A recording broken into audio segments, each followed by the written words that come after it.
আজকে আমাদের দামছড়া থানার অন্তর্গত পূর্ব নরেন্দ্রনগর নাকা গেটে দুজন মহিলাকে সন্দেহজনক অবস্থায় হেঁটে যেতে দেখে আমাদের নাকা যে ডিউটিরত স্টাফ আছে ওদেরকে আটক করেন এবং ওনাদেরকে চেকিং করার পরে ওনাদের কাছ থেকে 10টি প্লাস্টিক কোটেড প্যাকেটের মধ্যে মোট 26 কেজি গাঁজা উদ্ধার করেন। এরপরে ওই মহিলাদেরকে আমরা জিজ্ঞাসাবাদ করার জন্য থানাতে নিয়ে আসি এবং ওদের ইনভলভমেন্ট পাওয়া যায় এই কেসে।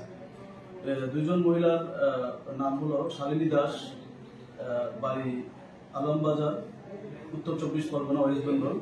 আরেকজনের নাম আজমেরি বেগম, বৈশালী, বিহার।